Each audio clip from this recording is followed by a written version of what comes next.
Saya sudah nanya, apa habaib yang lain nggak mengingatkan? Sudah, tapi melawan dia, Pak. Malah dibentaknya. Bagi dia tuh nggak ada orang yang lebih hebat daripada diri dia, gitu. Ini namanya takabur itu. Jadi nggak bisa diingatkan lagi. Karena nggak bisa diingatkan lagi, mau nggak mau ya hukum yang berlaku. Negara kita nggak boleh kalah dari preman, termasuk preman yang berkedok agama.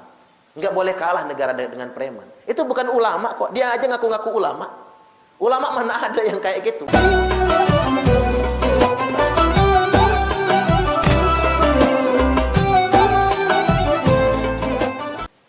Mengapa pendakwah-pendakwah yang provokatif itu eksis, Pak? Sebab utamanya satu, karena dielu-elukan oleh pendukungnya. Dan pendukungnya dalam jumlah yang sangat banyak. Kan begitu? Makanya tadi, orang pendukung di sekeliling itu kadang-kadang membahayakan juga. Karena orang ini tidak pernah mendapat nasihat. Jadi karena memang dielu-elukan. Jadi faktor massa juga yang mengidolakannya. Mengidolakan, nggak tahu apa jadi pelampiasan gitu. Atau apa, wallahu a'lam bishawab. Jadi karena faktor orang-orang di sekelilingnya. Yang seolah-olah, wah singa podium. Seakan-akan yang dia lakukan itu adalah kebenaran. Dipuji-puji sebagai keberanian. Padahal yang kayak gitu tuh memalukan kita umat Islam. Malu kita sebagai umat Islam kan. Kok ada orang dakwah begitu modelnya. Tapi yang saya herankan itu, dia ceramahnya mabok. Yang ngedengerin tambah mabok semua. Itu saya jadi bingung tuh begitu, Pak. Kok bisa gitu? Orang yang isinya cuma nyaci maki tapi dapat panggung. Wallah, ada apa dengan negeri kita ini? Apa masyarakatnya sedang sakit atau bagaimana? Yang kedua, apa yang ada yang nggak ngasih nasihat? Banyak, Pak. Cuman dia saking takaburnya. Orang itu nggak mau mendengarkan nasihat siapapun. Dia nganggap dirinya paling pintar. Dirinya paling hebat. Coba kayak lihat gayanya itu kan. Dia seperti orang suci kan. Sampai minum aja diambilkan, kakinya dicium. Udah kelihatan kan? Kakinya dicium, diperlakukan kayak raja. Jadi dia lebih feodal daripada Belanda. Lebih feodal daripada Belanda, Pak. Padahal kita dikibulin sama dia. Dia ngerokok, celepas-kelepus kayak apa kan gitu ya. Kemudian orang perlakuannya mau makan tinggal diambilkan makan. Persis kayak Fir'aun dilayanin anak buahnya gitu. Ya kan gitu, arogan sekali ya Pak. Pakai mobilnya mewah. Kita dibohongi. Dia kaya raya dengan jualan agama. Kita mengeluh-elukan dia gitu. Ini yang jadi persoalan. Saya sudah nanya, apa habaib yang lain nggak mengingatkan? Sudah, tapi melawan dia, Pak. Malah dibentaknya. Bagi dia tuh nggak ada orang yang lebih hebat daripada diri dia gitu. Ini namanya takabur itu. Jadi nggak bisa diingatkan lagi. Karena nggak bisa diingatkan lagi, mau nggak mau ya hukum yang berlaku. Negara kita nggak boleh kalah dari preman. Termasuk preman yang berkedok agama. Nggak boleh kalah negara dengan preman. Itu bukan ulama kok. Dia aja ngaku-ngaku ulama. Ulama mana ada yang kayak gitu. Jadi kita ini jangan mudah melabelkan ulama. Jangan mudah. Ulama itu punya syarat yang berat sekali. Belum lagi syarat keilmuan. Belum lagi syarat akhlaknya. Annal ulama'a warasatul anbiya. Ulama itu pewaris para nabi. Jadi nggak sembarang ngaku ulama. Kalau penceramah iya. Kan sudah pernah saya sampaikan.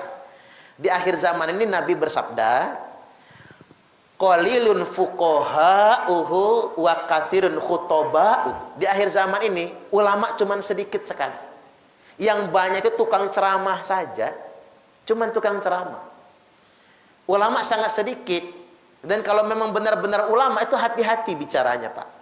Kayak Gus Baha misalnya kan, hati-hati berbicaranya. Itu ulama betul. Yang disampaikannya itu ilmu pengetahuan. Lebih berhati-hati. Jadi apa enggak ada yang mengingatkan? Sudah, Pak, enggak laku lagi. MUI bagi dia enggak laku lagi. Pokoknya dia aja yang paling hebat. Dia aja yang paling benar sendiri. Nah, tadi hukum, paling hukum. Masih enak, dia kan bisa begitu karena tinggal di Indonesia. Jajal dia, Pak, tinggal di Arab Saudi. Langsung potol palanya bener itu. Berani nggak dia di Arab Saudi teriak-teriak kayak gitu? Langsung dipancung, palanya, yakin itu. Karena bugot itu namanya. Mendelegitimasi pemerintah. Nggak usah di Arab Saudi lah. Minggir dikit ke Malaysia. Langsung lama penjaranya itu.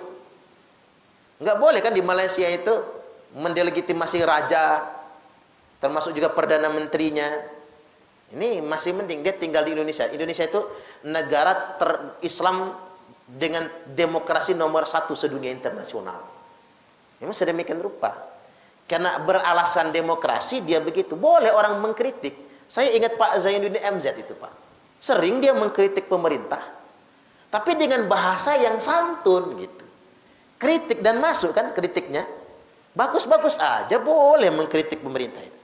Kayak saya ceramah sering, saya ceramah tentang korupsi. Tapi yang saya bahas korupsinya. Bukan ngajak masyarakat nggak percaya sama pemerintah, bukan. Tapi korupsinya, titik tekannya korupsi. Jangan korupsi. Yang korupsi kan bukan semua pemerintah, oknum kan. Siapapun orang itu. Apapun latar belakang partainya, oknum yang korupsi. Jadi, sudah ada yang mengingatkan tapi nggak mempan Pak. Tapi mengapa dia makin menjadi-jadi? Karena banyak orang yang mensupport. Banyak orang yang memanfaatkan. Saya yakin dia tuh cuman boneka saja aslinya. Nah, apalagi ngaku keturunan Nabi, tambah jengkel saya. Karena dia ngaku keturunan Nabi gitu, Pak. Seakan-akan di Islam itu ada warga agama kelas 1 gitu. Jadi mentang-mentang dia keturunan Nabi, dia mengklaim dirinya warga agama kelas 1. Loh, kita kelas 2, kelas 3 gitu, Pak. Seakan-akan dia lebih layak bicara agama daripada kita. Oh, jangan. Itu feodal banget. Berarti dia mengenalkan sistem kasta kepada kita semua. Saya nggak setuju banget. Malah begini, kalau saya kenal habaib-habaib yang soleh, Ustadz kami ini, kalau kelakuan belum benar, ngaku dzurriyyat Nabi aja nggak berani, kata dia. Apalagi minta dipanggil Habib, nggak berani, kata dia. Maka keturunan Nabi itu Pak, kalau nggak dipanggil Sayyid, ya Syarif. Itu keturunan Nabi.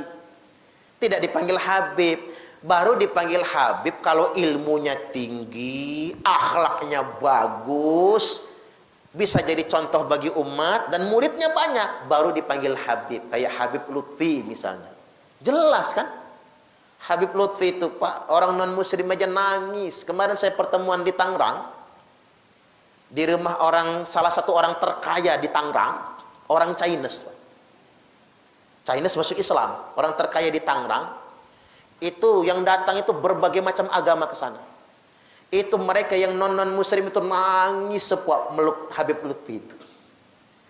Kita aja nggak nangis kan, tak liatin aja kok nangis semua. Kata saya, kok ngapa nangis? Pokoknya kalau ngelihat Habib Lutfi itu adem aja, kayak ngelihat surga. Subhanallah. Nah, kalau Islam kayak gitu kan lebih baik kan Pak, daripada Islam yang arogan itu. Jadi sebetulnya kalau para habaib itu tahu, mereka nggak berani ngaku Habib kalau kelakuannya belum benar gitu, nggak berani. Karena ngapa? Bisa menghina ajaran Islam itu sendiri sebetulnya. Makanya tadi kalau kata para Habib itu punya keturunan Nabi itu bukan Nabi. Orang anak Nabi juga durhaka banyak. Kan anak Nabi Pak, masuk neraka malahan kan gitu ya. Nggak bisa songong ngaku anak Nabi, nggak ada jaminan kata beliau. Ya saya pikir iya juga tuh. Jadi jangan mendewa-dewakan nasab lah. Kita ini bukan masyarakat kasta ya. Tidak ada warga agama kelas 1. Nggak ada warga negara kelas 1. Kita sama semua. Inna akramakum indallahi atqakum. Sesungguhnya yang paling mulia di antara kalian semua adalah orang yang paling bertakwa. Fabima rahmatim minallahi lintalahum. Dikarenakan rahmat dari Allah, kalian bisa bersikap lemah lembut. Engkau bisa bersikap lemah lembut kepada mereka Muhammad. Walau kunta faddan ghalizal qalbi lang faddu min haulik. Seandainya engkau bersikap kasar, lagi berhati keras, maka lang faddu min haulik. Niscaya mereka akan lari dari sekeliling.